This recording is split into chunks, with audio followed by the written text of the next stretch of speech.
आप इसमें देख रही हैं कि मरियम नवाज साहिबा के जो सितारे हैं वो क्या कहते हैं 2025 में?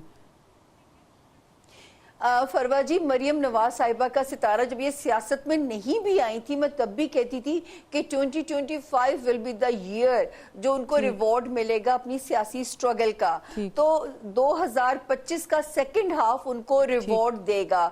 फर्स्ट हाफ बिलावल भुट्टो जरदारी का सितारा बहुत स्ट्रॉन्ग पोजीशन के अंदर है। मौलाना फजलुर रहमान बिग बेनिफिशियरी हो सकते हैं। और एक बात सिर्फ मैं क्लियर कर दूं क्योंकि आपके बाकी मेहमान फिर मुझे बोलने का मौका शायद ना मिले, क्योंकि देखिए पाकिस्तान का जो जायचा है ना उसमें वजीर आजम का मनसब ही कंट्रोवर्शियल है। यहाँ पे अच्छा, वैसे ये बड़ा इंटरेस्टिंग पॉइंट है सामिया जी। हाँ, ये बड़ा इंटरेस्टिंग पॉइंट है क्योंकि मैं एक्चुअली अपना जो अगला हिस्सा है वो मैं इसी पर डिस्कशन करना चाह रही थी। हमने इमरान खान साहब को डिस्कस कर लिया, नवाज शरीफ साहब को कर लिया, शहबाज शरीफ साहब चूंकि भी वजीर आजम है, वो भी बड़े कॉन्ट्रोवर्शियल आजम है तारीख के, तो मैं चाहूँगी पहले आप उस पर भी रोशनी डाल दें।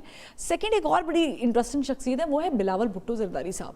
उसके ऊपर अभी तक डिस्कशन नहीं की हमने क्योंकि वो कैंडिडेट भी हैं, अनसेट कैंडिडेट। नवाज शरीफ साहब अपना एक किस्म का कह लें रोल प्ले कर रहे हैं और वो उनकी शक्ल में शहबाज शरीफ साहब और मरियम भी है और पीछे वही असल पॉलिसी तो उनकी चल रही है और वो उनके हेल्थ इशू भी है। और कुछ ये सामिया खान और मैंने प्रोग्राम किया था, हमने कहा था पहले इसका नाम चलेगा फिर शहबाज शरीफ साहब रिप्लेस करेंगे।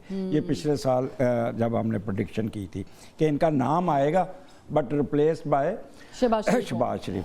बाकी कह रहे हैं ना कि आपने एक लफ्ज़ यूज़ किया कि वो फॉलोअर जो है ना कि वो कहेंगे कि नवाज शरीफ साहब नहीं है, तो मुझे बताएं भुट्टो जिंदा है अभी तक? भुट्टो के नाम पे वोट मिलते हैं ना? नहीं, लेकिन भुट्टो को जिंदा रखा भी गया है। आप इस बात से एग्री करेंगे? के नाम पे वोट में क्या ख्याल है कि जरदारी साहब और बिलावल क्या उनके नाम पे वोट लेते हैं ना, तो इसलिए नवाज शरीफ का भी वही कद, ये तो जिंदा है तो उनका कद काठ अभी है। और एक चीज़ मैं बता दूं, अगर सियासत देखनी है ना तो फिर मेरे पे कहेंगे ये नून लीग के तो ये नवाज शरीफ साहब जैसे तहम्मुल मिजाज बंदे हैं और काम पर्सनालिटी और फिर उनका जो दिमाग है ना प्रोग्रेसिव है काम की तरफ, दूर मोटरवे आम चीज़ें तो नहीं, मोटरवे बना लेना, मेट्रो बना लेना।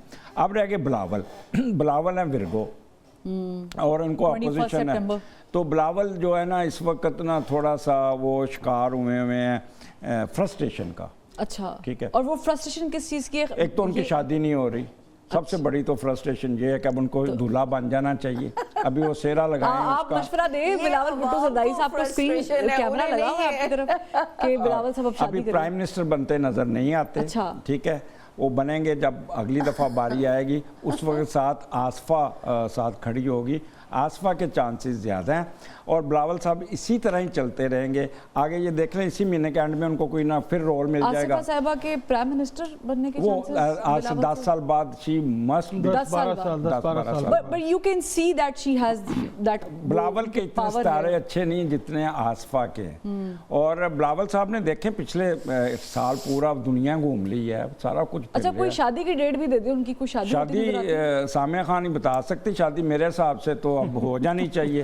डेट ऑफ एक्सपायरी आ गई उनकी भी। अच्छा, ठीक है, चलिए ये शादियां और वो होती रहेंगी। आप अग्री करते हैं डॉक्टर साहब इस बात से कि बिलावल साहब के चांसेस नहीं है प्राइम मिनिस्टर? हालांकि वैसे वो तगो-दो भी कर रहे हैं और उन्होंने एज फॉरेन मिनिस्टर जो पीडीएम के दौर में थे परफॉर्म भी किया है, ये बात उनकी मानने वाली, क्रेडिट पे है पूरी दुनिया में। मैं इससे ना इस बात से एग्री करूंगा, अजमल भाई ने जो बात की है ना, अभी फिलहाल चांसेस बहुत ब्लीक हैं।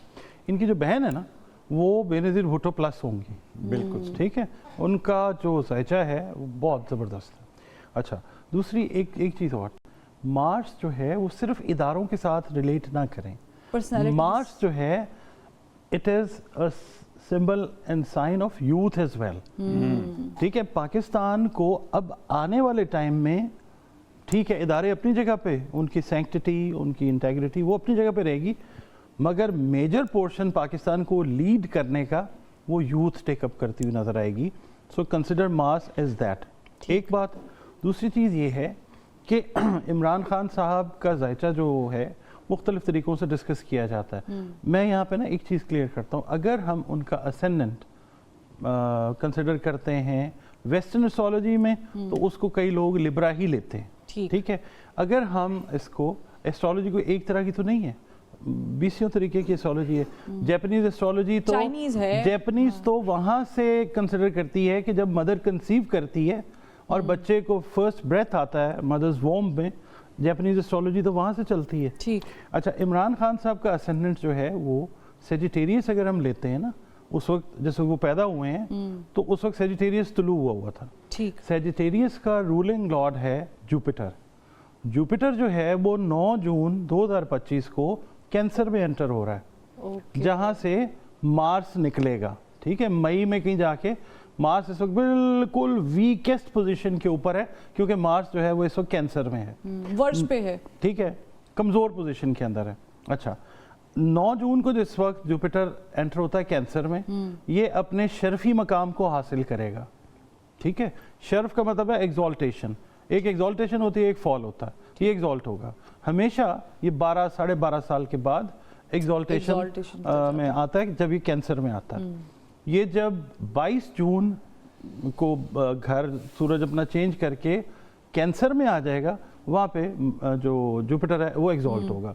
उसका कहीं ना कहीं बेनिफिट इमरान खान साहब को उनकी पॉलिटिक्स, उनकी पर्सनल लाइफ और उनकी पार्टी के हवाले से ठीक ठाक तरीके से जो चले, है। इस बात पे तो हम मुत्तफिक हो गए, आप तीनों की जो नॉलेज है उसके मुताबिक इमरान खान साहब वजीर आजम तो नहीं बनते, लेकिन उनके बाहर आने के चांसेस 2025 में बड़े रोशन है। मैं एक कमेंट आप लोगों से चाहूंगी, फिर मुझे ब्रेक का कहा जा रहा है। सामना जी, मैं आपसे स्टार्ट करती हूँ, मुझे बताएं कि ओवरऑल पॉलिटिक्स की हमने डिस्कशन कर ली, जो स्ट्रेटेजिक पॉलिसीज़ हैं हमारी, उसको उसमें कोई बेहतरी देख रही हैं आप? क्योंकि टेररिज्म भी हमारे मुल्क में अभी भी मौजूद है, उसके हवाले से बता दें। उसी का तो खतरा है, ये जो मैं आपसे कह रही हूँ कि फर्स्ट 3 मंथ्स हैं कि हमारे इदारों के लिए बहुत ज़्यादा चैलेंजेस हैं। अल्लाह पाक बहुत हमें महफूज रखे। मैं क्यों कह रही हूँ कि हम अवाम समेत इदारे, जमातें इस वक्त एक पेज पे आ जाएं, ताकि जब मुल्क अंदरूनी तौर पे आपको लगता है एक हो जाएगा तो बाहर का जैसे खतरा, अफगानिस्तान है, मुल्क भी इन्वॉल्व होंगे इस वक्त तो इस वक्त तो खतरात बहुत है ना अफगानिस्तान। मैंने तो ये पेश गोई 19 दिसंबर को कर चुकी थी, उसके बाद अफगानिस्तान वाली कार्रवाई की आगाज हो जाता है, तो मेरी तो पहली पेश गोई खड़ाक हो गया ना। तो मैं उस पे अल्लाह ताला अमन रखे, क्योंकि यहाँ से तो मुझे भी डर लग रहा है अपने मुल्क के लिए, क्योंकि जो फर्स्ट हाफ है ये जरा सख्त है साल का। बड़ी अच्छी डिस्कशन रही मेरी अभी तक। एक ब्रेक के बाद जब हम वापस आएंगे तो ये जो आम पाकिस्तानी है, मुख्तलिफ ज़ोडिक साइंस होते हैं, जैसे आप लोग मुख्तलिफ महीनों में पैदा होते हैं, आपके सितारे क्या कहते हैं 2025 में, इस पर भी डिस्कशन करेंगे ब्रेक के बाद।